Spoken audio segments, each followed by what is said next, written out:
अमरावती शहरातीलच नव्हे तर संपूर्ण विदर्भात महाराष्ट्रात प्रख्यात असलेले सुप्रसिद्ध नेफ्रॉलॉजिस्ट डॉक्टर अविनाश चौधरी हे कोरोना पॉझिटिव्ह निघाले। मात्र समाजासाठी कोरोना रुग्णांसाठी त्यांची तळमळ अद्यापही कमी झालेली नाही। त्यांनी स्वतःला जरी क्वारंटाईन करून घेतलं असलं तरी त्यांची एक मनीषा आहे की या दुसऱ्या स्ट्रेनबाबत माहिती ही सर्वसामान्यांपर्यंत पोचली पाहिजे आणि ती विदर्भ न्यूजच्या माध्यमातून पोचली पाहिजे।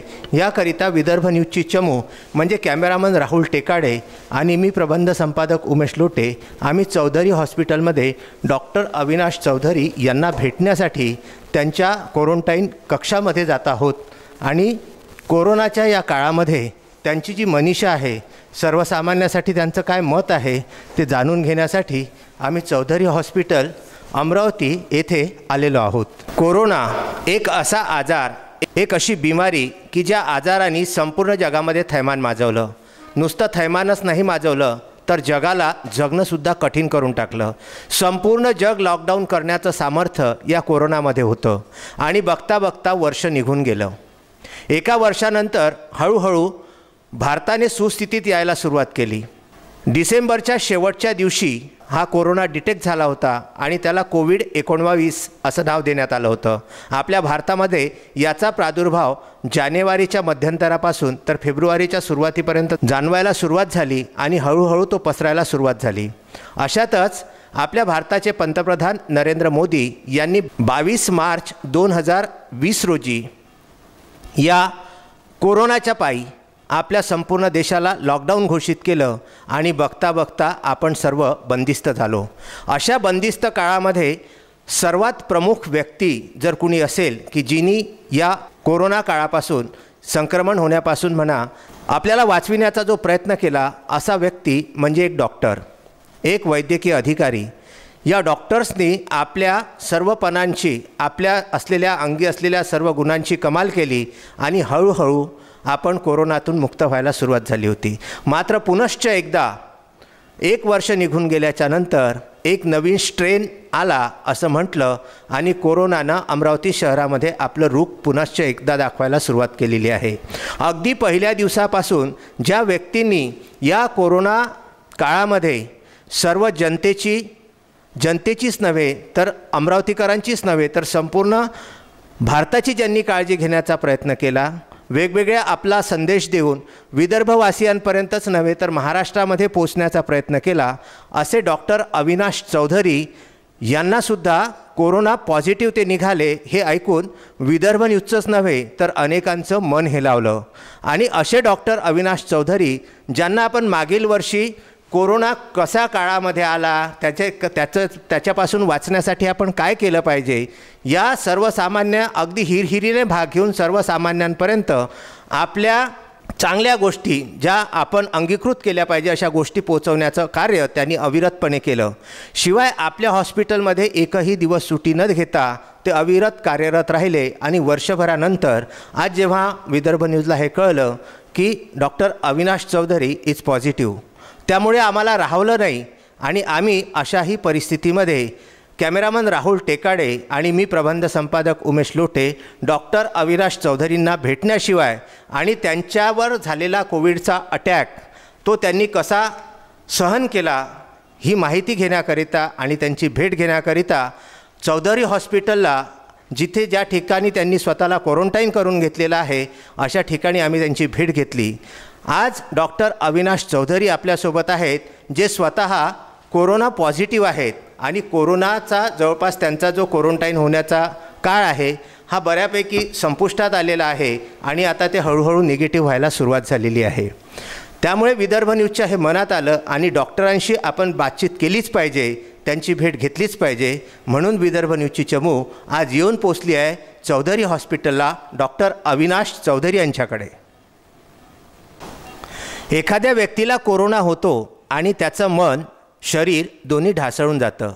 मात्र काही व्यक्तिमत्व असे असतात की जे स्वतःच्या प्रकृतीची सुद्धा वेळप्रसंगी काळजी न करता आता विश्वात मके देवो यासारखी एक आपल्या जीवनाची शैली बनवितात आणि अशाही परिस्थितीमध्ये आपलं संपूर्ण कार्य आपल्या क्वारंटाईन रूममध्ये बोलावून त्या ठिकाणी काम करणे आणि ते काम करत असताना जनसामान्यांपर्यंत कोरोनाविषयीचा संदर्भ पोचविणे, सध्याची कोरोनाची परिस्थिती काय आहे याचा आटोकाट प्रयत्न त्यांनी चालवलेला आहे. असे डॉक्टर अविनाश चौधरी आज आपल्यासोबत आहे. सर नमस्कार. सर सर्वात प्रथम मी आपण जे कोरोना पॉझिटिव्ह आलेले आहात तर देवाजवळ अशी प्रार्थना करतो की आपण जे आपल्या रुग्णांसाठी वेगवेगळ्या रुग्णांसाठी गेल्या अनेक वर्षापासून कार्य केलेलं आहे आणि जे समाजकार्य आपण करता त्यामुळे देव आपल्याला लवकरात लवकर बरा करो, ईश्वर आपल्याला लवकरात लवकर बरं करो अशी आम्ही त्याच्या चरणी प्रार्थना करतो. आणि सर्वात प्रथम आम्हाला आपल्याला भेटण्याची इच्छा ही झाली की आपल्याकडून जसं हे आम्हाला कळलं की यू आर पॉझिटिव्ह, तर आम्हाला राहवल्या गेलं नाही की ज्या पेशंटची जी तळमळ नेहमी आपल्या मनामध्ये असते ती तळमळ घेऊन आणि आजचा ज्या सेकंड स्ट्रेन, सगळ्यात महत्त्वाचा एक प्रश्न असा आला आमच्या मनात की व्हॉट इज सेकंड स्ट्रेन, म्हणून आम्ही आपल्याला भेटण्यासाठी आलो आहे. तर सर्वप्रथम गेल्या कोरोनाचा जो काळ आपला गेला आणि त्याच्यामुळे आपल्यावर ही पाळी उद्भवली, तर याबद्दल थोडंसं आम्हाला मार्गदर्शन करा. आम्हाला म्हणजे आपल्या सर्व दर्शकांना मार्गदर्शनाची गरज आहे. न्यूज चॅनलचा आभार की त्यांनी आपला हा 14 महिन्याचा प्रवास सातत्याने बिलकुल चालूच ठेवला. कोरोना प्रसरण होऊ नये आणि त्या माध्यमातून त्यांच्या न्यूजच्या माध्यमातून सातत्याने ते लोकांचं मार्गदर्शन करत आलेत, लोकांच्या समस्या सॉर्ट आउट करत आलेत आणि कोणत्याही प्रकारची तमा आणि भीती न बाळगता दोघंही टेकाडेजी आणि उमेशजी खरोखरच काम करत राहिले. त्यांचं मी अभिनंदन करतो. मला आता जुनी आठवण ताजी झाली की आजपासून 1-1.5 वर्षापूर्वी म्हणजे जवळजवळ पहिला इंटरव्ह्यू मी यांच्यासोबत केला होता, तो डिसेंबर महिन्याच्या आसपास केला होता. त्यानंतर सातत्याने आम्ही जवळजवळ 6 ते 7 इंटरव्ह्यूज, काही ॲडव्हर्टाइजमेंट्स, लोकांचे अवेअरनेस कॅम्पेन राबवले. त्यांनी मला सहकार्य केलं आणि माझी जी आंतरिक इच्छा होती ती पूर्ण करू दिली. त्याबद्दल खरंच आभार मानतो. मागील 1 वर्षाच्या कालावधीमध्ये कोरोनाने भारतावर किंवा जगावर जे अनेक संकट आणले त्यातून आपण सावरत चाललोच होतो आणि जगाच्या पाठीवरती चौथी इकॉनॉमी म्हणून आपण अबाधित राहण्याचा पूर्ण सर्व लोकांच्या सहकार्यामुळे हे सगळं शक्य झालं आणि आपण त्या गोष्टीतून जवळजवळ बाहेर येत चाललो होतो. काही छोट्या मोठ्या त्रुटी, चुका आपल्याकडून झाल्या, काही सरकारकडून झाल्या, त्यामुळे आणि काही व्हायरसेसचं जे रूप आहे ते बदलण्याची त्याच्यामध्ये जे पोटेन्शियल आहे, शक्ती असते, त्याला म्युटेशन असा शब्द वापरतो, त्या कारणामुळे आता आपल्याला ही सेकंड वेव्ह आलेली आहे. अनेक स्टडीज होत आहेत. आता सगळ्यात महत्त्वाचा प्रश्न, मी जगभराचा विचार करत नाही कारण जगाच्या पाठीवर अनेक ठिकाणी अशी सेकंड वेव्ह झाली. ब्रिटन अजूनही लॉकडाऊन आहेत, साऊथ आफ्रिकेमध्ये प्रॉब्लेम चालू झालेले आहेत, ब्राझीलमध्ये प्रॉब्लेम चालू झाले आहेत, अमेरिकेमध्ये सुद्धा सेकंड वेव्ह येऊन गेली आहेत. त्यांचे आपले प्रॉब्लेम आहेत, आपले व्यक्तिगत वेगळे प्रॉब्लेम आहे. भारतामध्ये ती संख्या अजूनही ऑटोकॅट कंट्रोलमध्ये आहेत. जगाच्या पाठीवरची एवढी मोठी लोकसंख्या असताना सुद्धा जगाला आश्चर्य वाटलं होतं की 120-130 कोटीच्या देशामध्ये कोट्यवधी लोकांचे मृत्यू होतील, पण तसे झालेले नाहीत. परमेश्वराचे आशीर्वाद होते, आपली संस्कृती आपल्या पाठीशी होती, त्यामुळे आपण या सगळ्या गोष्टींपासून वाचलो आणि लोकांचं सहकार्य होतं. काही विशिष्ट गोष्टींवर मला आता फक्त प्रकाश टाकायचा आहे. मला कोरोना कसा होतो, काय होतं, त्याच्याबद्दल मी अनेक व्हिडिओज आपण टाकलेले आहेत, त्यांच्याच माध्यमातून आपण ते सगळे यूट्यूबवर सुद्धा लोड केलेले आहेत. पण यावेळेस 2 गोष्टींची जी चर्चा चालू आहे की अचानक अमरावतीमध्ये एवढ्या मोठ्या प्रमाणात ही संख्या कशी वाढली. प्रामुख्याने विदर्भामध्ये यवतमाळ, वर्धा, अमरावती, आता अकोल्यापर्यंत आणि काही प्रमाणात नागपूरच्या भागाचं सेंट्रली प्लेस्ड एरियामध्ये अचानक ही संख्या उफाळली का गेली आहेत, याच्यावर निश्चितपणे अनेक लोकांनी चर्चा केली आहेत. काही विशिष्ट कारणं समोर आली आहेत आणि ती कारणं खरोखरच आपल्या चुका होत्या की नाही याच्याबद्दल समीक्षा करण्याची आवश्यकता आहे. जेव्हा कोरोना एकदम आता संपुष्टात आलेला आहे असा जेव्हा आपल्याला सुडो कॉन्फिडन्स आला, ज्याला खोटा आविर्भावामध्ये आपण वावरायला लागलो, आपल्या अंतःकरणातल्या ज्या सवयी, आपल्या सवयी त्या जास्ती प्रमाणात बाहेर यायला लागल्यात, निष्काळजीपणा परत तसाच फोफावला आणि काही कारणं आहे ज्यांच्यावर मी खरोखर प्रकाश टाकू इच्छितो. सगळ्यात पहिले जे डिस्कशन चालू आहे की अमरावतीमध्येच का, आता अमरावतीचे, अकोल्याचे, वर्ध्याचे आणि साताऱ्याचे, काही नागपूरचे आणि पुण्याचे काही सॅम्पलिंग आता पुण्याच्या लॅबॉरेटरीला कार्यकर्ता या नावाचे जे प्राध्यापक आहेत मायक्रोबायोलॉजी डिपार्टमेंट, त्यांची स्टडी केली आणि त्यांना काही आढळले की काही जे व्हायरसेस आहेत ते हे जुने व्हायरसेस नसून थोडे म्युटेट झालेले व्हायरस आहेत. या व्हायरसचा ब्राझील, साऊथ आफ्रिका याच्याशी काही संबंध नाही, ते तिथून मायग्रेट झालेले व्हायरसेस नसून थोडेसे म्युटेट झालेले इथलेच व्हायरस आहेत. आणि म्युटेशन म्हटलं म्हणजे जसं प्रकृती बदलली तशी त्यांची कार्यपद्धतीसुद्धा बदलतेच, तशी त्यांची कार्यपद्धती बदलली. हे थोडेसे व्हिरुलंट आहेत, म्हणजे एकापासून दुसऱ्याला इन्फेक्शन करण्याची यांची पोटेन्शियल थोडंसं जास्त असल्या कारणामुळे यावेळेस तर तुम्ही बघितलं असाल की फॅमिली सफर होत आहेत. एका फॅमिलीमध्ये एक पॉझिटिव्ह येत नाही तर 5-5, 4-4 लोक पॉझिटिव्ह यायला लागलेत. त्याच्यामागे 2 कारणं आहेत. हे व्हिरुलंट व्हायरस आहे आणि दुसरं थोडासा आपला निष्काळजीपणा की बा हिवाळ्याचे दिवस आहे, फ्लू झाला असेल, सर्दी पडसा होतच राहतो, आज जाऊ डॉक्टरकडे, उद्या जाऊ, परवा टेस्ट करू, ह्या निष्काळजीपणामध्ये जेव्हा 3-4 दिवस निघून जातात त्या कालावधीमध्ये एका परिवारामध्ये एका व्यक्तीपासून संपूर्ण परिवाराला हा आजार पसरून जातो आणि मग त्यातला एक रुग्ण जेव्हा गंभीर रूप धारण करतो तेव्हा आपण तपासणी करायला जातो आणि मग माहीत पडतं की आपण सर्वजणही कोरोनामुळे बाधित झालेलो आहेत। मागील 1 वर्षापासूनही माझ्या हॉस्पिटलचा जो प्रोटोकॉल होता, माझं काम करण्याची पद्धत होती, मी कोरोनाला बिलकुल त्याची गच्ची दाबून ठेवलेली होती। कोणत्याही प्रकारचं संक्रमण आमच्या हॉस्पिटलमध्ये होऊ दिलं नाही, माझ्यावर होऊ दिलं नाही। पण असाच गाफीलपणा आमच्या परिवारामध्ये झाला।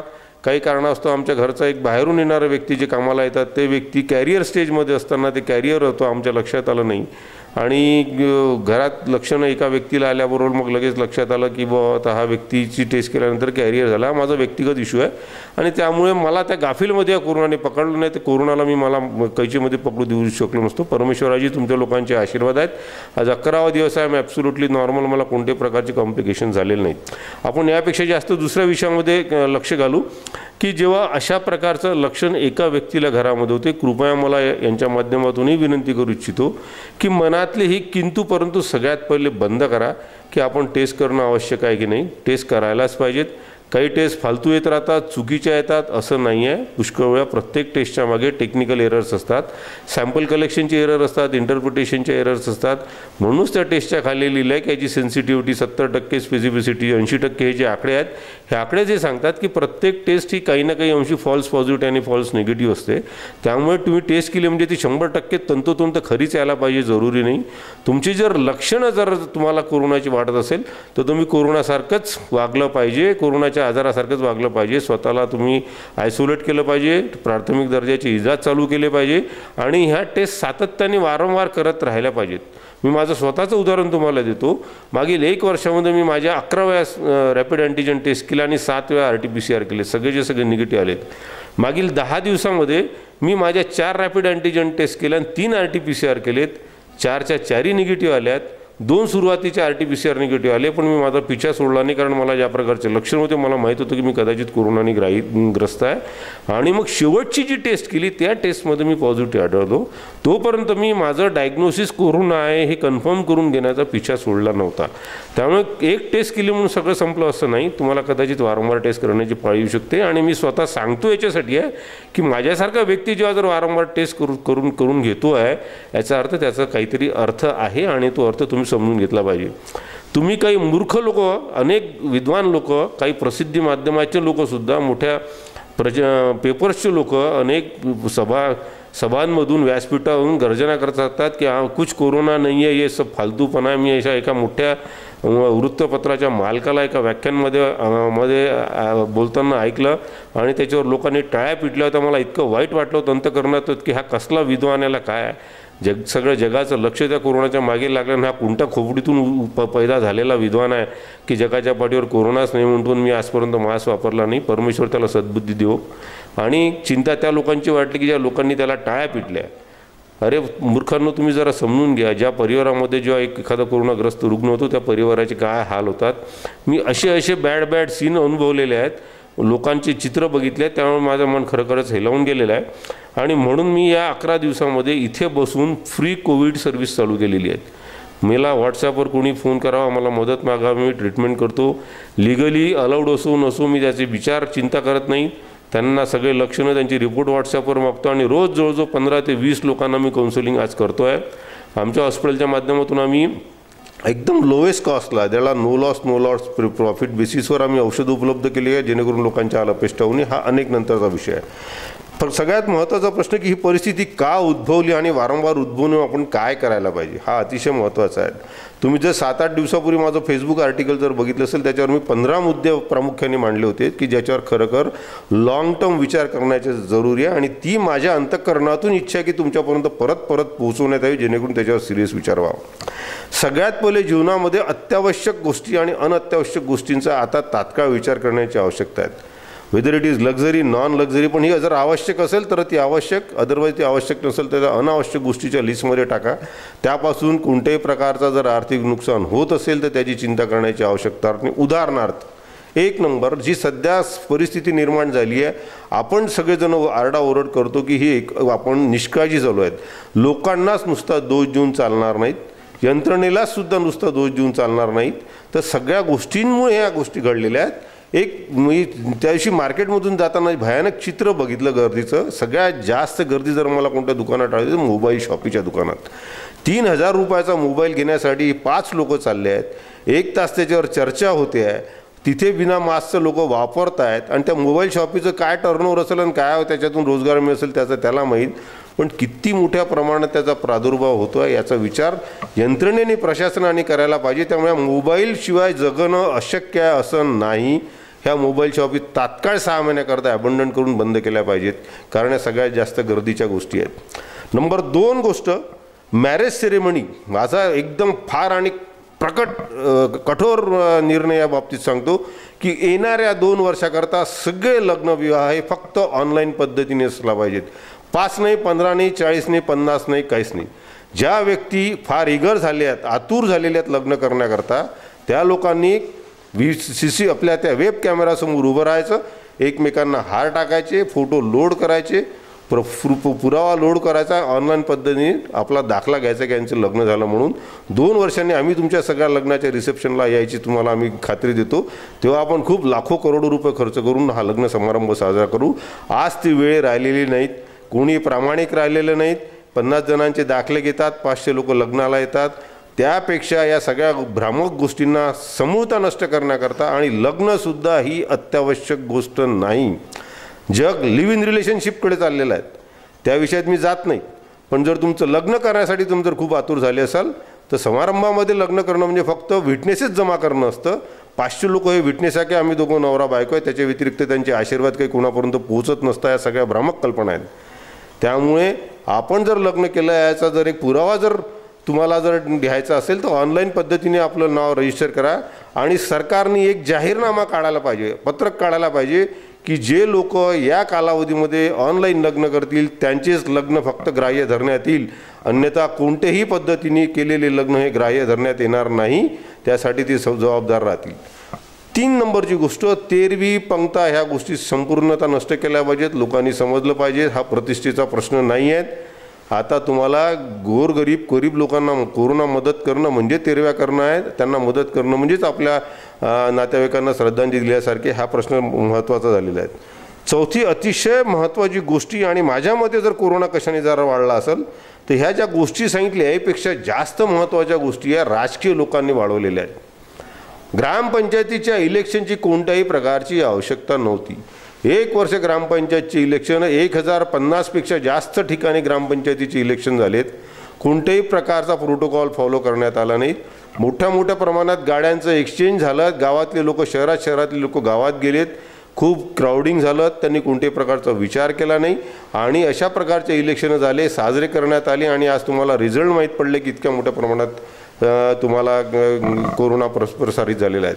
आता त्या ग्रामपंचायतच्या लोकांना अधिकारच किती जास्त असतात, आणि अधिकार असले तर त्यांचे 1 वर्ष अधिकार जर वाढवले असते त्याच पक्षाचे तर दुसऱ्या पक्षाचं कोणतं नुकसान झालं असतं. त्यामुळे अशा प्रकारच्या परवानगी देणं मला असं वाटतं शासनाकडून झालेली घोड चुका, त्यांनी त्या करायला नको होत्यात. 3री गोष्ट, पब्लिक ट्रान्सपोर्टसुद्धा मोठ्या प्रमाणात चालू करण्यात आलेत. ते सुद्धा थोडंसं मला असं वाटतं आपण त्यासाठी विलंब लावायला पाहिजे होता, आणि ते पब्लिक ट्रान्सपोर्ट आजच्या तारखेमध्ये तात्काळ बंद केले पाहिजेत. जास्तीत जास्त लोकांनी सायकलवर चाला. आता कोरोनाच्या काळात मला असं वाटतं तुम्ही आता या गोष्टीकडे लक्ष दिलं पाहिजे की आपण क्राउडिंग न करता डबल मास्किंग करूनच जर अशक्य असेल, स्वतःचा ट्रान्सपोर्ट नसेल तर पब्लिक ट्रान्सपोर्टनी प्रवास करा.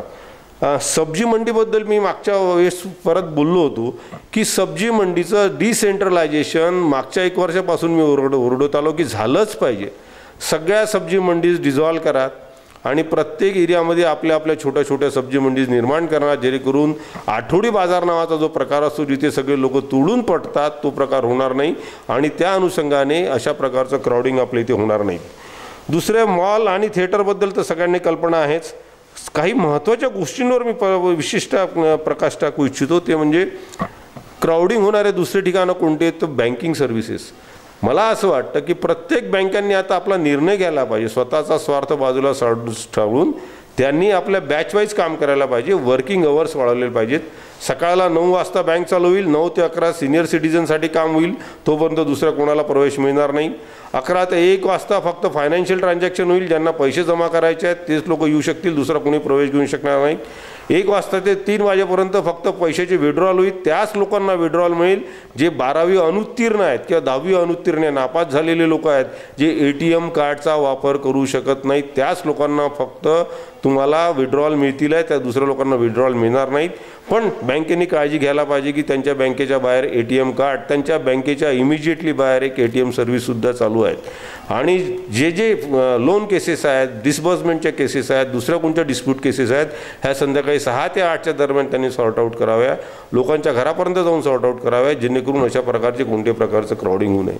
प्रत्येक गव्हर्नमेंट ऑफिसरनी जो खरोखरच बुद्धिजीवी आणि स्वतःला कर्मठ समजत असेल त्यांनी एक ऑडिट बुक ठेवायचं, एंट्री आणि एक्झिट बुक, एक सिक्युरिटीला एंट्री द्यायची की माझ्या ऑफिसमध्ये येणारा कोणताही बाहेरचा व्यक्ती हा अर्ध्या तासाच्या पेक्षा जास्त कार्यालयाच्या प्रिमायसेसमध्ये राहता कामा नये.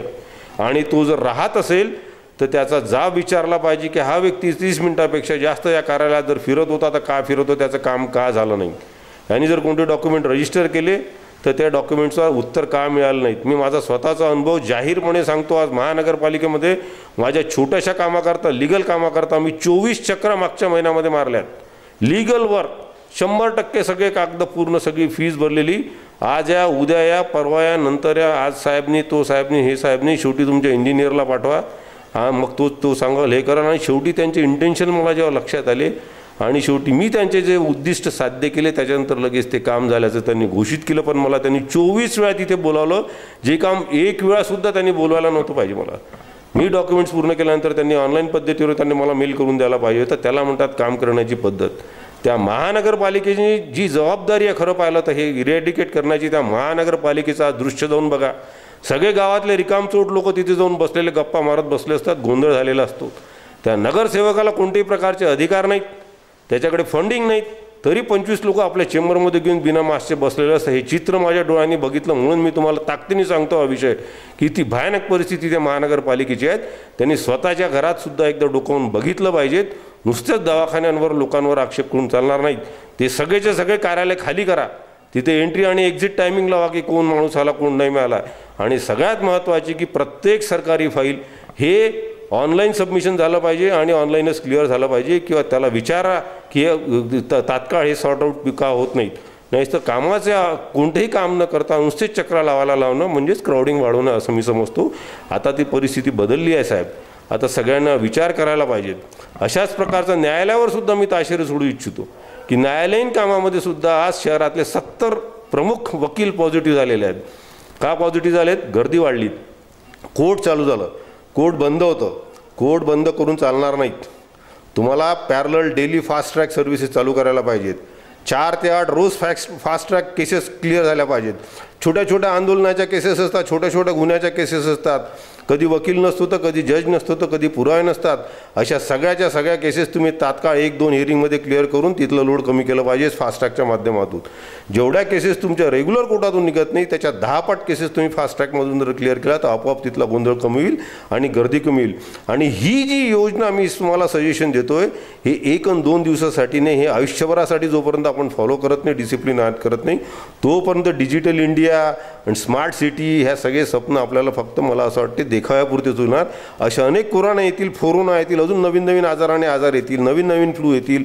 पण जर 120 कोटी 130 कोटीच्या जनतेच्या लिमिटेड स्पेसमध्ये जर क्राउडिंग असलेल्या जगामध्ये जर तुम्हाला जर इन्फेक्शियस डिसीज ज्याला म्हणतो जर टाळायचे असतील तर तुम्हाला अनेक उपाययोजना राबवाव्या लागतील. ही अतिशय महत्त्वाची गोष्ट आहे. बाकीच्या गोष्टी ज्या आहेत, स्टॅम्प ड्युटी प्रकार, स्टॅम्प ड्युटीसाठी त्या बाइंडरकडे तुम्ही बघा, एका स्टॅम्प ड्युटीसाठी किती लोकांची गर्दी लागलेली असते. कशाला पाहिजे स्टॅम्प ड्युटी? तुम्हाला फ्रँकिंग करा, प्रत्येक बँकेला फ्रँकिंगचे अधिकार द्या, तुम्हाला कुठेच जायचं काम नाही. प्रत्येक बँकेने फ्रँकिंग सर्व्हिसेस कंपल्सरी केल्या पाहिजेत त्यांना, की त्यांनी फ्रँकिंग ॲक्सेप्ट केलं पाहिजेत. त्यांचं काम वाढतं, त्यांना पैसे मिळत नाही, इंटरेस्ट मिळत नाही, म्हणून ते फ्रँकिंग करायला तयार नसतात. त्यामुळे स्टॅम्प ड्युटीच्या ठिकाणी होणारी गर्दी तुम्हाला तात्काळ कमी होईल. अशा प्रकारे जर तुम्ही चांगल्या प्रकारचे जर कॉन्क्रीट इलाज केले तर मला असं वाटतं ही क्राउडिंग होईल. हा आजचा विषय नाही, आम्ही लॉंग टर्म बोलतो. हा आज कोरोनाला उद्या निघून जाणार आहे निश्चितचपणे. त्यामुळे मला असं वाटतं हा अतिशय महत्त्वाचा विषय ज्याचा आपल्याला सिरियसली बघायला पाहिजेत. बाकी छोट्या मोठ्या ॲक्टिव्हिटीज आहेत, जिथे जिथे क्राउडिंग होते आपण लॉकडाऊन करतो आहे, बंद होणार आहेत. मॅक्सिमम डिलिव्हरीज लोकांनी आपल्या घरी घेतल्या पाहिजे. दुकानात आजची गर्दी तर रेकॉर्ड ब्रेक गर्दी होती अमरावतीमध्ये, कारण आज संध्याकाळपासून लॉकडाऊन होतं. साहेबांनी 2 घास कमी खाल्ल्याने 8 दिवस कोणी मरत नाहीत. लोकांनी समजून घेण्याचा प्रयत्न करा. आदिवासी भागामध्ये लोकांना 40-40, 50-50 दिवस खायला मिळत नाहीत. प्रत्येक मनुष्याच्या शरीरामध्ये जगण्याकरता 40 दिवसाची एनर्जी 100% ती हे केलेली असते, साठवलेली असते. त्यामुळे मला 8 दिवसात काही खायला मिळालं तसं काही होणार नाही. आपल्या फुरसतीत जाऊन आपल्या प्रकारे तुम्ही शांततेने गर्दी न करता सामान विकत घ्या, असं मला कळकळीने सांगावंसं वाटतं. कारण ज्या परिवारामध्ये कोरोना होतो त्या परिवाराची काय हाल होता ते मी या 8-10 दिवसात तर अजून जास्त भोगलेलं आहेत. लोकांना बेड मिळत नाही आहेत. कोणाच्या घरी 4-3 रुग्ण कोरोनाने वेगळ्या वेगळ्या हॉस्पिटलमध्ये ॲडमिट आहे करणारी एखादी मुलगी छोटीशी घरी वाचली आहे, तिच्याकडे तिला नातेवाईक तयार नाही आहेत, कोणी तिला बोलायला तयार नाही आहेत, कोणी डबा पोहोचवायला तयार नाहीत. अशी भयानक परिस्थिती आहे. कोरोनाने लोक घाबरले असल्या कारणामुळे मला असं वाटतं की ही परिस्थिती येऊ नये म्हणून आपण सातत्याने प्रयत्न केला पाहिजेत आणि अशा प्रकारचे आपण उपाययोजना जरूर केल्या पाहिजेत. आजाराला भिवू नका, भिजण्याचं काही कारण नाही. ट्रीटमेंट अवेलेबल आहेत. काही अनेक विषय आहेत ज्याच्यावर मला असं वाटतं उमेशजी मला विचारू इच्छितात. मी सातत्याने फक्त तेच बोललो. तुम्ही त्यांना विचारतो की त्यांच्या काही अजून क्वेरीज असतील तर निश्चितच पण आपण या विषयावर लक्ष घालू. काही डॉक्टरांचे प्रश्न आहेत, काही वैद्यकीय सेवेबद्दल असणारे लूप होल्स आहेत, काही सामाजिक लोकांची गोष्टी आहेत, त्यावर पण आपण मला असं वाटतं निश्चितचपणे.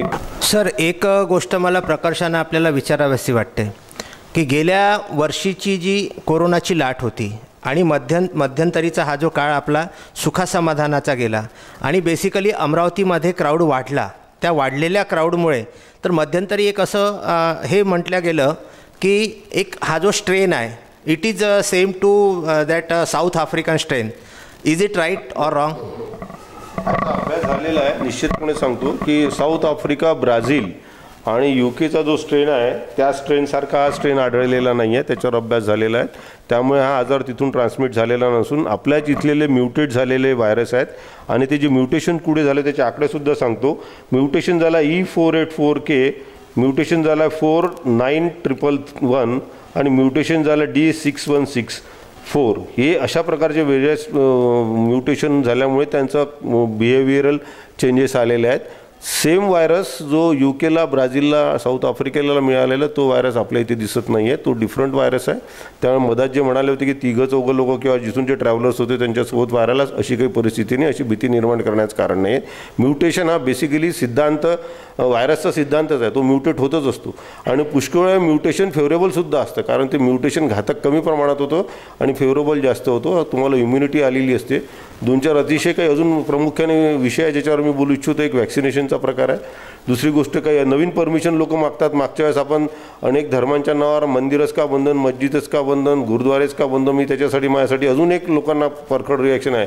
मंदिरं चालू ठेवण्याची परमिशन तेव्हाच दिली पाहिजे जोपर्यंत ते लंगरखाने चालू करत नाहीत. जर एखादा अंबादेवी संस्थांनी म्हटलं की आमचं मंदिर चालू द्या, आमच्या पुजाऱ्यांवर बुकमार येतात, मी म्हणतो तुम्ही 500 लोकांना जेवण गावं घातलं पाहिजे जे गरीब लोक आहेत, तर तुम्हाला आम्ही मंदिर उघडं ठेवायची जबाबदारी देतो. तसंच ख्रिश्चनींना, मिशनरींना सुद्धा म्हणतो तुम्हाला जर धार्मिक स्थळ चालू ठेवायची असेल तर बाजूचं लंगरखाना दाखवा जेणेकरून गरीब लोकांना त्याची मदत होईल. गुरुद्वारेवाले कसे करतात, तिथे ते लंगरखाने चालू करतात, ते चालू ठेवले पाहिजेत. प्रत्येक मस्जिदीला सुद्धा याच प्रकारचे आदेश दिले पाहिजे की तुमच्याकडे जोपर्यंत तुमच्या कपॅसिटीनुसार, मग 100 असो, 200 असो, 500 असो, दिस इज अ मॅन्डेटरी. तुम्हाला वाटतं ना धार्मिक स्थळ आहे चालू ठेवलं पाहिजे, चालू राहील.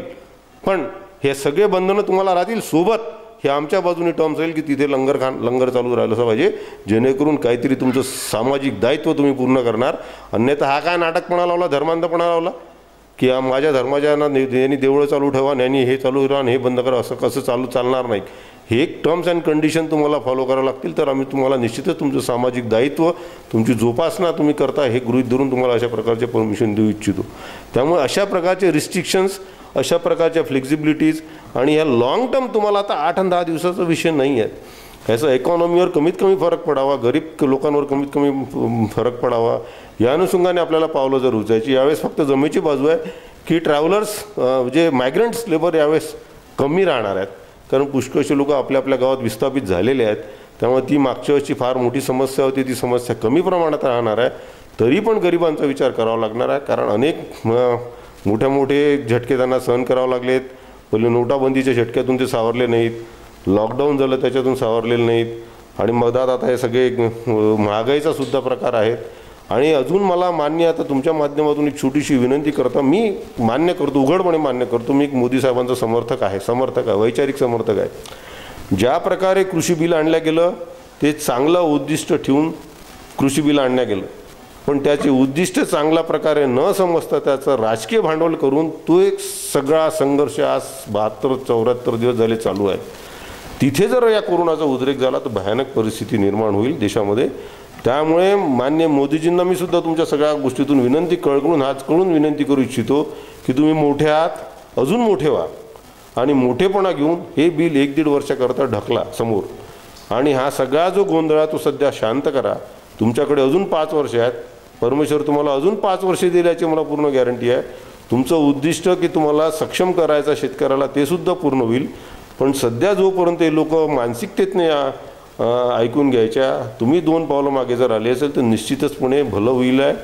तुम्हाला या बिलाला काही दिवसाकरता स्थगितीने आणण्याला काही नुकसान होणार नाही हे समजायच्या जर तयारीत नसेल तर तुम्ही अजून थोडे मोठे व्हा आणि 2 पावलं स्वतःहून मागे घेऊन 1.5-2 वर्षाकरता व्हा. आम्ही आता बिलाला स्थगिती देतो आहे, उर्वरित जसं तसं चालू राहणार मधातल्या कालावधीमध्ये. आणि you live it to the state किंवा ज्या ज्या राज्यांना हे लागू करायचं त्यांनी करावं, ज्यांना नाही करायचं त्यांनी नाही करू नये. आपोआपच राजकारण संपून जाईल आणि मग 1-1.5 वर्षाने हे भारतभर तुम्हाला लागू करता येईल. पण जो अशा प्रकारचा जो गोंधळ सध्या चालू आहे दिल्ली आणि बाजूला, दिल्लीची लोक त्रस्त झालेली आहेत, तिथे कोरोनाचा जर अशा मोठ्या प्रकारचा जर आघात झाला तर लाखो लोक मृत्युमुखी पडतील. 200-250 लोक आतापर्यंत मृत्युमुखी पडले आहेत. त्यात अनेक लोक कोरोनाचे सुद्धा असू शकतात, आपल्याला माहीत नाही, कारण डेड बॉडी सगळ्या उचलून घेऊन गेल्या, त्यांचं काही शवविच्छेदन झालेलं नाही किंवा त्यांचं कोणतं ॲनालिसिस झालं नाही. तर माझा हा छोटासा नम्र छोटीशी विनंती, हात जोडून विनंती त्यांनासुद्धा आहे की त्यांनीसुद्धा या बाबतीतसुद्धा लक्ष घातलं पाहिजे. आणि कोरोनाच्या वॅक्सिनच्या बाबतीत जो प्रश्न आहे की वॅक्सिन इज अ राईट. आता मी बोलू नये, छोटा माणूस आहे, जगाच्या पाठीवर मोठेपणा दाखवण्याकरता जगाला वॅक्सिन वाटण्यापेक्षा आपल्या सगळ्या लोकांना वॅक्सिन वॉक इन वॅक्सिनेशन. मी जायचं, माझं आधार कार्ड दाखवायचं, वॅक्सिन लावून घ्यायचं, इथपर्यंतचे अधिकार आपल्या प्रत्येक नागरिकाला असायला पाहिजे. त्यासाठी पोर्टलवर रजिस्ट्रेशन करणे, मग नाव रजिस्टर झालं नाही म्हणून 4 चक्रा हेलपाट्या मारत राहणे हा कोणता प्रकार आहे? तुम्ही शिस्तबद्धपणे वॅक्सिनेशन करताय, मी तुम्हाला सलाम करतो. तुम्ही सगळ्यात पहिले लवकरात लवकर वॅक्सिनेशन प्रोग्राम राबवला, त्याच्याबद्दल तुमचं कौतुक करतो. त्या वॅक्सिनेशनच्या सक्सेस रेटबद्दल अजून आकडे बाहेर आलेले नाहीत, कारण मी तुम्हाला परत इनडायरेक्टली सांगतो, I am a person who has taken first dose booster, first dose दोन्ही डोजेस लावल्यानंतरही मी पॉझिटिव्ह झालो आहे. तरी पण मी त्या वॅक्सिनवर संशय निर्माण करत नाही. संक्रमण झालं असेल, अजून दुसरे व्हायरस असू शकतात, त्याचा अभ्यास व्हायला पाहिजे. जगाच्या पाठीवरचं वॅक्सिनेशन हे सगळ्यात मोठं शस्त्र आहे. त्यामुळे कोणतेही छोटे हलके शब्द मी काढणार नाही, मी एक जबाबदार व्यक्ती आहेत. पण अशा परिस्थितीमध्ये अनेक लोक आम्हाला वॅक्सिनेशन मागतात आणि त्यांना वॅक्सिनेशन होत नसेल तर ते त्यांचे अधिकार त्यांना मिळाला पाहिजे. It has to be walking vaccination. करोडो रुपये, अरबो रुपये खर्च होत आहेत. अरबो डोजेस तुम्ही बाहेर परदेशात, बांगलादेशला आणि आपल्या शेजारच्या नेपाळला न्याला आणि त्या कंट्रीला देत आहेत. पहिले जोपर्यंत तुम्ही ॲश्युअर होत नाही 70% लोकांचं, भारतीय लोकांचं वॅक्सिनेशन होत नाही, तोपर्यंत बाहेरच्या लोकांना डोस देण्याचा प्रश्न उपस्थित होत नाही, असं माझं व्यक्तिगत मत आहे. जे त्यांनी अदरवाईज घेऊ नये हे माझं सजेशन आहे. इंटरनॅशनल रिलेशनशिप असू शकतं, तुमच्या काही जबाबदाऱ्याच असू शकतात, पण प्राथमिक जबाबदारी आहे माझा नागरिक जोपर्यंत जिवंत होत नाही, सुदृढ राहत नाही, तोपर्यंत मी दुसऱ्याचा विचार करू शकत नाही. ही असायला पाहिजे असं मला वाटतं. त्यामुळे वॅक्सिनेशन प्रोग्राम हा घरोघरी असायला पाहिजे. कोविडची टेस्ट घरोघरी असायला पाहिजेत. अनेक संभ्रमण आहेत, रॅपिड अँटीजन बंद करावी की चालू करावी, RT-PCR चालू करावी की नाही करावे, त्याचे लोकांचे वेगळे अनुभव आहे. रॅपिड अँटीजन टेस्ट इझिली तात्काळ होते, त्यामुळे कमीत कमी त्या माध्यमातून जे टेस्ट पॉझिटिव्ह होतात कमीत कमी त्या तरी आपल्याला माहीत पडतील. रॅपिड अँटीजन टेस्ट जर तुम्ही केली नाही तर तुम्हाला RT-PCRच्या टेस्टसाठी 2 दिवस वाट बघावं लागतं. खर्चिक टेस्ट आहे आणि तेवढा तुम्ही करू शकत नाही. त्यामुळे मला असं वाटतं रॅपिड अँटीजन टेस्ट बंद करण्याची जी काय कल्पना थोडीफार इथल्या प्रशासनाच्या मनात येत आहे ती त्यांनी काढून टाकायला पाहिजे. त्याच्यावर अंकुश असायला पाहिजे की रॅपिड अँटीजन, जसं आज एका आमच्या अमरावती शहरातल्या फार मोठ्या पॅथॉलॉजी लॅबवर 50,000चा दंड त्यांनी ठोकावला, बरोबर केला.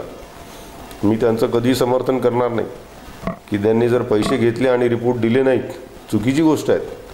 तुम्ही जर टेस्ट केली, पैसे घ्या नका, टेस्ट केली त्याचं इंटरप्रिटेशन झालंच पाहिजे. त्या व्यक्तीला ते अधिकार आहे की माझ्या टेस्टचा रिपोर्ट काय, तो कागदी पुरावा त्याला द्यायलाच पाहिजे. तर अशा प्रकारच्या वैद्यकीय सेवेमध्ये जर काही घात होत असतील ते होऊ नये. आणि सगळ्यांनी मला असं वाटतं आता सामोपचाराने सगळ्याचा विचार करायला पाहिजेत. माझ्या हॉस्पिटलवर अशाच लोकांचे काही आरोप झालेत की मी सगळी जी औषधं आहेत तुमच्या प्रसार माध्यमाच्या माध्यमातून सांगितले की नो लॉस नो प्रॉफिट बेसिसवर आता माझ्या दवाखान्यात उपलब्ध आहेत.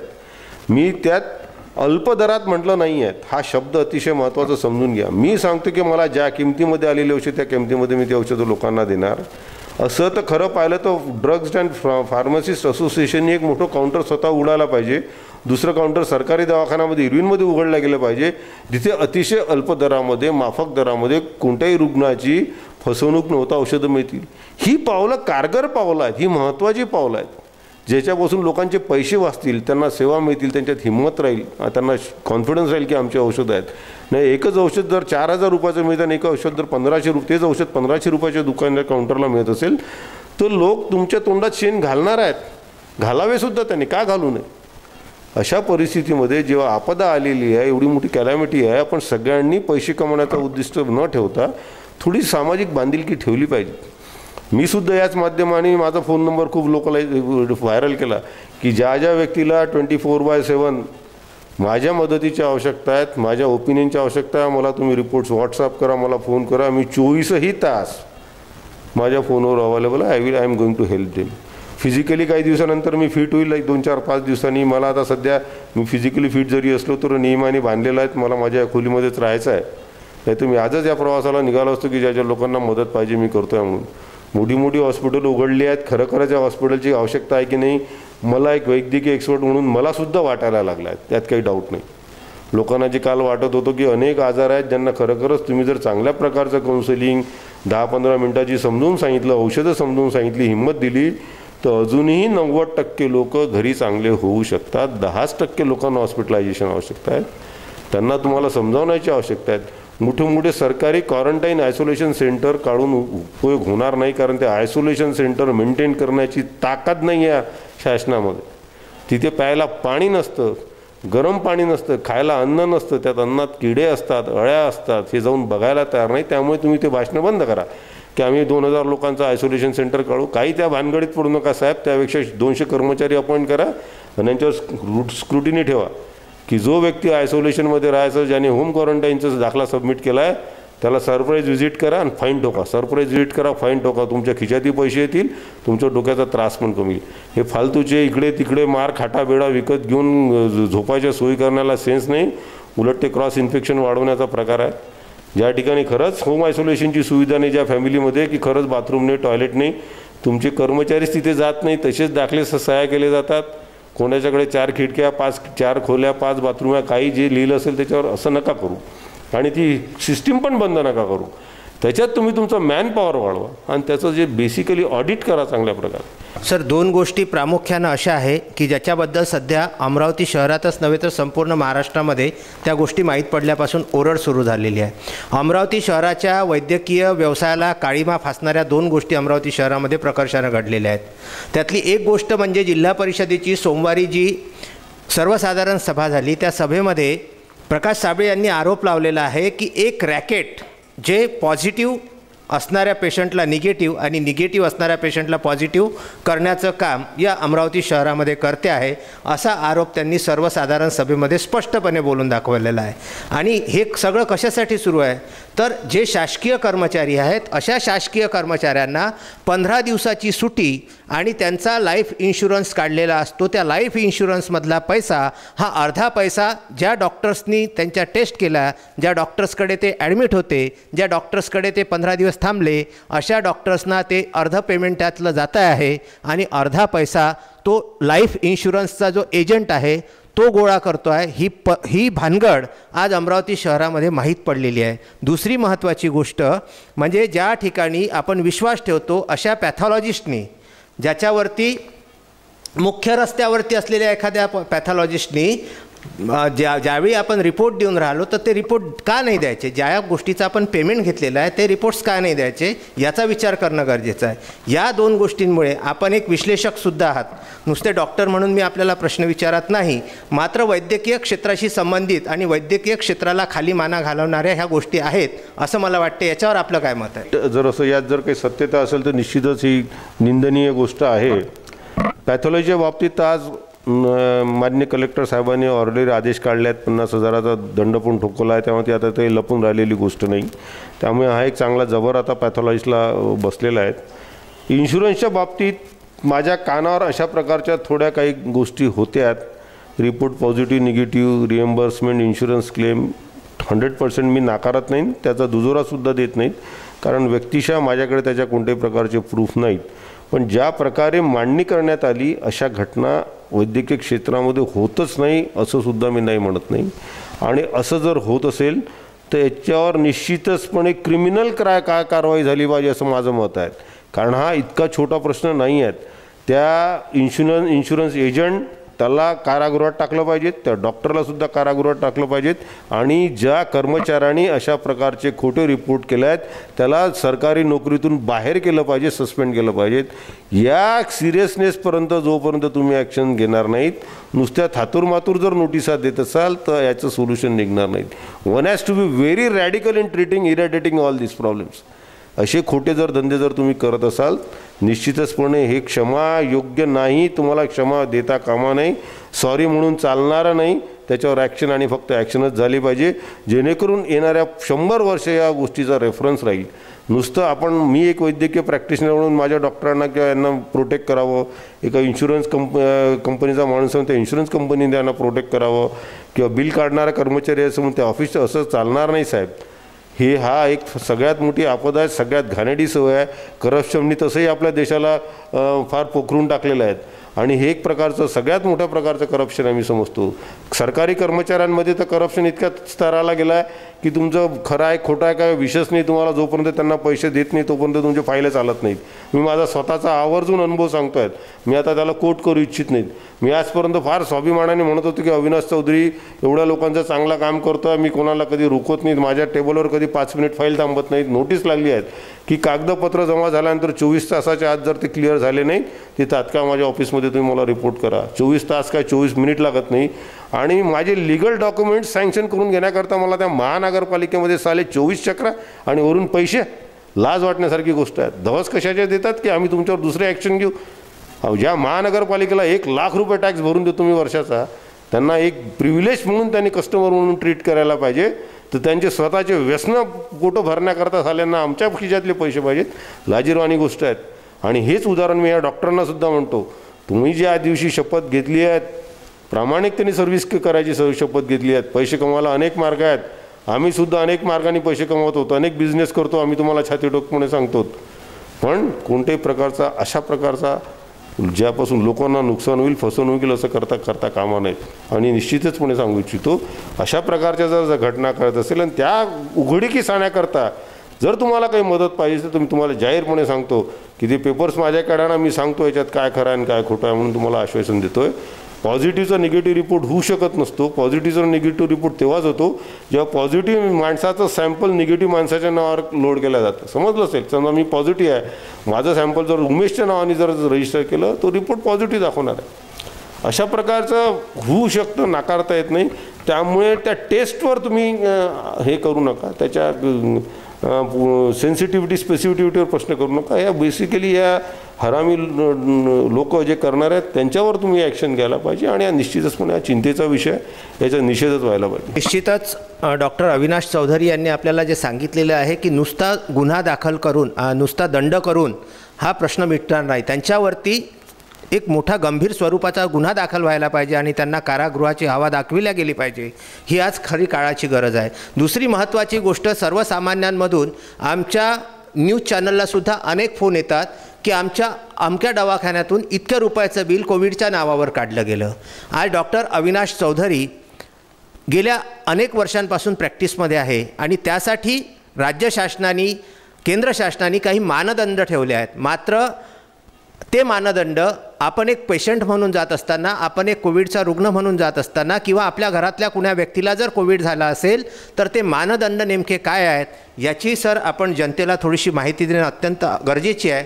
कारण ICUचे रेट्स किती असतात, ICUचं भाडं किती असते, ते किती रुपयामध्ये केलं पाहिजे आणि त्याच्या ऑडिटरचं जसं आपण सांगितलेलं आहात ती नेमके ऑडिटरची नियुक्ती कशा प्रकारे झाली आहे याबद्दल थोडंसं आपण प्रेक्षकांना सांगावं. माझ्याच प्रोफेशनच्या सगळ्या आतल्या गोष्टी बाहेर काढायला लागलो, पण मला त्याबद्दल खंत नाही आहे. सध्या पॅन्डेमिक ॲक्ट किंवा जो हा इन्फेक्शियस या आजारामुळे जो ॲक्ट असल्या कारणामुळे सरकारने प्रत्येक हॉस्पिटलचे रेट्स फिक्स केलेले आहेत। बेसिकली रेट फिक्स करणं किंवा डॉक्टरांचे फिक्स करण्याचे सरकारला कोणते अधिकार नाहीत। जर ही रेग्युलर सिच्युएशन असेल तो आपल्या स्किलनुसार, आपल्या सिनियरिटीनुसार, आपल्या योग्यतेनुसार किती बिल आकारणी करू शकतो जेव्हा त्याला रुग्ण देण्यास संमती देत असेल।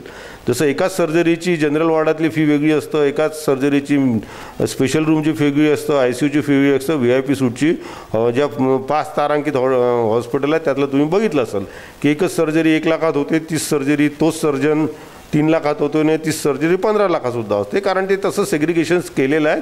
ते सर्व्हिस डिपेंडंट तिची आकारणी केली जाते।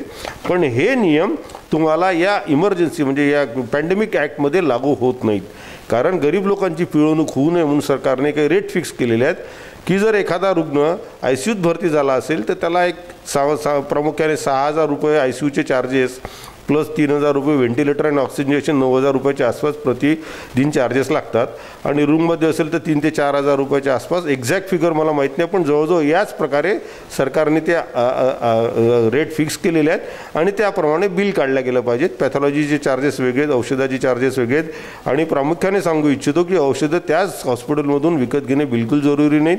तुम्हाला जेनेरिक मेडिसिनसुद्धा आणून देता येईल, तुम्हाला जर दुसऱ्या कोणत्या स्वस्त दुकानातून मिळत असेल तिथूनसुद्धा आणून देता येईल, आणि या सगळ्या औषधांचा आणि इव्हन कागदांचे अधिकारसुद्धा रुग्णांचे आहेत। रुग्णांना जर वाटलं की मला हे सगळे रिपोर्ट्स पाहिजेत, पेपर्स पाहिजेत, ते सुद्धा ते मागू शकतात, कारण त्यावर त्यांचा अधिकार आणि नियम कोर्टाने आणि न्यायालयाने ते तुम्हाला तशा प्रकारचे निर्देशसुद्धा दिलेले आहेत। एखाद्या व्यक्तीला जर आपल्याला वाटतं की आमचं बिल खूप घेण्यात आलेलं आहे, आमच्यावर अन्याय झाला, आम्ही देऊ शकत नाहीत, त्यांनी राजकीय लोकांना तिथे जाऊन आरडाओरड करण्यापेक्षा, गर्दी गोंधळ करण्यापेक्षा, दबावतंत्र वापरण्यापेक्षा प्रत्येक हॉस्पिटलला एक ऑडिटर नावाची सिस्टीम असतं। कलेक्टर ऑफिसला जाऊन माहिती करा की हॉस्पिटलचा कोण ऑडिटर आहे, ते ऑडिटर करून ते बिल चेक करून घ्या, आणि त्यांनी जर ते साईन केलं की दिस बिल इज ओके, यात काही त्रुटी नाही, तर ते दॅट बिल इज ओके। त्यांनी सांगितलं की हे 4-5 टायटलवर अतिरिक्त बिल आहे, ते त्यांच्याकडून मेन्शन करून घ्यायचं, कमी करणं, त्या प्रकारे तुमचं बिल मॉडिफाय करू शकता। त्यामुळे ऑडिटर हे प्रत्येक हॉस्पिटलला आहेत। ते ऑडिटर अनेक गोष्टी बघतात, ते तुमच्या इथल्या सोयी कशा आहेत, स्पेशल सर्व्हिसेस आहेत की नाही, तुम्हाला प्रकारच्या सर्व्हिसेस दिल्या आहेत की नाहीत, आणि तुमच्यावर कोणत्याही प्रकारचा अन्याय होत नाही याचंसुद्धा सूक्ष्म निरीक्षण करत असतात, आणि बिलांचंसुद्धा ऑडिट करण्याचे त्यांना अधिकार असल्यामुळे अशा प्रकारची ऑडिटर यंत्रणा आपल्या इथे कलेक्टरच्या माध्यमातून राबवली जाते। त्यामुळे नुसते प्रसारमाध्यमाकडे न जाता किंवा नुसती मारपीट करणं किंवा या राजकीय लोकांना यामध्ये गुंतवण्यापेक्षा मला असं वाटतं योग्य त्या मार्गाने जर तुम्ही जर मागितलं तर तुम्हाला न्याय मिळेल, आणि अशा कोणत्याही प्रकारच्या जर हे असतील क्वेरीज असतील तर निश्चितच पुढे तुम्ही कलेक्टर महोदयांकडे या प्रकारचं किंवा कमिशनरकडे या प्रकारचं निवेदन करू शकता, जे की तुम्ही राजकीय लोकांना यात इन्व्हॉल्व करू नका। मला असं वाटतं कोरोना हा राजकीय लोकांच्याकडून सॉल्व्ह होणारा विषय नाही, ना त्या लोकांना मदत करू शकतात, ना त्या लोकांचं भलं करू शकतात, ते फक्त गोंधळच करू शकतात। आणि कालचा शिवजयंतीचा कार्यक्रम बघितला असेल साहेब, किती लाजिरवाणा प्रकार आहेत, मी त्याच्यावर टिप्पणी करू नये, वेळ नाही, पण एवढे मोठे मान्यवर सुशिक्षित म्हटले जाणारे लोक एवढा मोठा जर मेळावा तयार करतात, स्वतः मास्क घालत नाही, त्याचा निषेध व्हायला पाहिजे। ते माझे चांगले मित्र आहेत, तरी पण मी त्याचा निषेध करतो। त्यांनी असं वागायला नको पाहिजेत, त्यांनी खरं तर अमरावतीच्या जनतेची माफी मागून घ्यायला पाहिजे की जे माझ्याकडून नकळत चुकून झालं आहेत। मी कोरोनाच्या मध्ये भरपूर लोकांची सेवा केली, आम्ही त्यांचं ॲप्रिशिएट करतो, त्याने अनेक लोकांना मदत केली, गरीब रुग्णांना मदत केली, कळत नकळत त्यांच्याकडून ती घटना घडली असेल त्यांनी आपली क्षमा मागून या विषयावर पांघरून घालून टाकायला पाहिजे, आणि अशा प्रकारे दुसऱ्यांदा ही घटना होणार नाही याची काळजीसुद्धा घ्यायला पाहिजे, कारण नियम हे सगळ्यांसाठी लागू आहेत, आणि नियम सगळ्यात पहिले जर कोणी तोडत असेल तर राजकीय लोकच तोडतात। मधात जे सगळ्या मोठ्या पक्षांच्या इथे मेळावे झालेत, बैठका झाल्यात, आढावा बैठका झाल्यात, ग्रामपंचायतचे इलेक्शन झाले, या सगळ्या गोष्टींमुळे कोरोना पसरला आहे। नुसता घोर गरीब त्या गाड्यावाल्या लोकांना आणि बिचारा भेळवाल्या लोकांना आणि फळवाल्या लोकांना दोष देऊन चालणार नाहीत, ते तर आज मरे का आणि कल मरे का अशा गोष्टीवर आहेत। पुणे जे सगळे नेते मंडळ आहे त्यांनी जी गर्दी माजवली होती, शहरामधून ज्या गाड्याघोड्यांचं आदान प्रदान झालं, त्याच्यामुळे आज अमरावतीला विभागीय कार्यालय असल्या कारणामुळे या विभागीयाच्या ठिकाणी सगळ्यात जास्त कोरोनाचा प्रस्ताव वाढलेला आहे, आणि म्हणून अमरावतीमध्येच का जर याचा जर प्रश्न विचारला तर अमरावतीमध्येच आढावा बैठक झाली। अमरावती जिल्ह्यामध्येच सगळ्यात जास्त ग्रामपंचायतीचे इलेक्शन झालेत, अमरावती ही सगळ्यात जास्त लोकसंख्येची आणि बाजारपेठेची जागा आहे, त्यामुळे त्या व्हायरसला दोष देण्यापेक्षा आणि छोट्या छोट्या गरीब लोकांना नुसता दोष देऊ नका, राजकीय यंत्रणेला सुद्धा दोष दिला पाहिजे. आणि जोपर्यंत तो प्रशासनिक अधिकारी या लोकांवर अंकुश ठेवत नाहीत तोपर्यंत हे होणं अशक्य आहे. नाही तो पॉलिटिकल इन्कम कैसे बोलेंगे, काय ॲक्शन लेंगे, नोटिसेस इश्यू करा त्यांना, काय होतं बघून घेऊया, तेव्हा बाळगू नका आपल्या नोकरीची, असं मला असं वाटतं. अशा प्रकारची बंधनं त्यांच्यावर आणल्या गेली पाहिजेत असं माझं प्रामाणिक मत आहे. पुष्कळशा गोष्टी मी माझ्या योग्यतेच्या बाहेर बोललो असेल म्हणून प्रथमदर्शीच मी तुम्हाला माफी मागतो, पण माझ्या अंतःकरणातली कळकळ आहेत. मी जे भोगलं आता 11 दिवसात कोरोनाने आणि जे बघतोय बसल्या बसल्या लोकांच्या वेदना, त्या वेदना बघून मी हे सगळं काही बोललो. चुकलं असेल क्षमस्व. हा एक छोटासा माझा प्रयास होता की भविष्याकडे जर बघायचं असेल तर नुसतं 8 दिवस, 1 महिना, 2 महिने, 6 महिन्याच्या नियोजनाने चालणार नाही. तर अशा प्रकारच्या राहणीमानामध्ये दीर्घकालीन चेंजेस व्हायला पाहिजेत. बँकिंग सर्व्हिसेस असो, मार्केटचे इस्टॅब्लिशमेंट्स असो, डिसेंट्रलायझेशन असो, भाजी बाजारांच्या क्राउडेड दुकानांचं डिसेंट्रलायझेशन असो, मार्केटचे डिसेंट्रलायझेशन असो, ह्या सगळ्या प्रकारचं प्रत्येक शहरामध्ये नियोजन जर केलं तर अशा प्रकारच्या आपदा आपल्याला कमी भोगाव्या लागतील. वैद्यकीय यंत्रणा आता सुसज्ज झालेली आहेत. बेड गीड का काही मोठा इश्यू नाही राहिले. 100 बेड टाकले की लोक झोपायला तयार आहेत आणि त्या बेडवरील बेड टाकून त्यांना काय सोयी भेटतात आणि काय भेटत नाही आता फार चर्चेचा विषय राहिला आहे. त्याच्यात काही बोलायचं नाही आहे, कारण शेवटी कोरोनाला लागणाऱ्या 4 गोळ्या 4 दिवस 5 दिवस खायच्या, 90% तसेच बरे होतात. मी सांगतो तुम्हाला 10% लोकांसाठीच तुम्हाला सर्व्हिसेस पाहिजे असतात आणि त्या 10%मुळे या 90%पैकी लोक 10%त जाऊ नये म्हणून त्यांची काळजी आणि आयसोलेशन महत्त्वाचा विषय.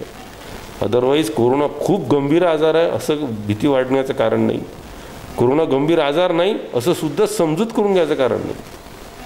पण ह्या दोन्ही गोष्टीचं बॅलन्स जोपर्यंत आणि वैचारिक तुमची जर आणि वागण्याची पद्धत जर तुम्ही जर बदलली नाही तर 130 कोटीचे 90 कोटी व्हायला जास्त वेळ लागणार नाही. अतिशय भयानक परिस्थिती होईल. असं होऊ नये. परमेश्वर माझ्यासारख्या सगळ्या लोकांना, माझ्या सगळ्या परिवारातल्या लोकांना, मित्रांना सद्बुद्धी देऊ, प्रशासनाला सद्बुद्धी देऊ, राजकीय लोकांना स्पेशली सद्बुद्धी देऊ.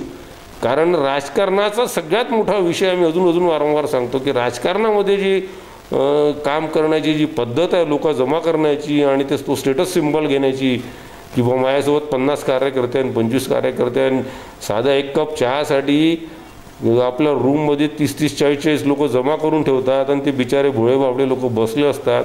त्यांना फक्त हे दाखवायचं असतं की माझ्यासोबत इतके समर्थक आहे. हे सगळे बंद केले माझे यांनी. तुम्ही किती मोठे आहात ते समाजाला माहीत आहे, इलेक्शनच्या सगळं माहीत पडतं. बंद करा असा करा कार्यक्रम, सगळ्या जागा खाली करा, रिकाम्या करा, असं मला प्रामुख्याने सांगावं असं वाटतं. त्यांना वाईट वाटत असेल पण मी बघितलं म्हणून बोलतोय, उगाच बोलत नाहीत. उद्या कदाचित माझ्यावरती अनेक चौकशा लावू शकतात, विषय नाही, पण माझ्या भावना मी व्यक्त केल्या. धन्यवाद. डॉक्टर अविनाश चौधरी स्वतःला कोरोना झालेला असतानासुद्धा आणि स्वतः कोविड पॉझिटिव्ह असतानासुद्धा जनसामान्यासाठी तळमळीने कार्य करणारं एक व्यक्तिमत्व. आज आपण त्यांना उलगडून बघितलं. गेल्या वर्षभरापासून अनेक रुग्णांची सेवा त्यांनी अविरत केलेली आहे आणि आज ते स्वतः पॉझिटिव्ह आहेत.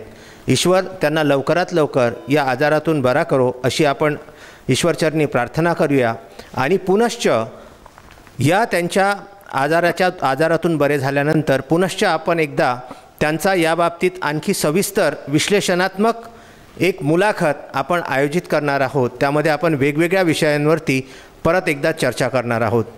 सर, अशाही परिस्थितीमध्ये आपण विदर्भ न्यूजला आणि आमच्या असंख्य प्रेक्षकांना जो संदेश देण्याचा प्रयत्न केला त्याबद्दल आमच्या असंख्य प्रेक्षकांच्या वतीने आणि विदर्भ न्यूजच्या वतीने आम्ही आपले हार्दिक आभार मानतो. धन्यवाद.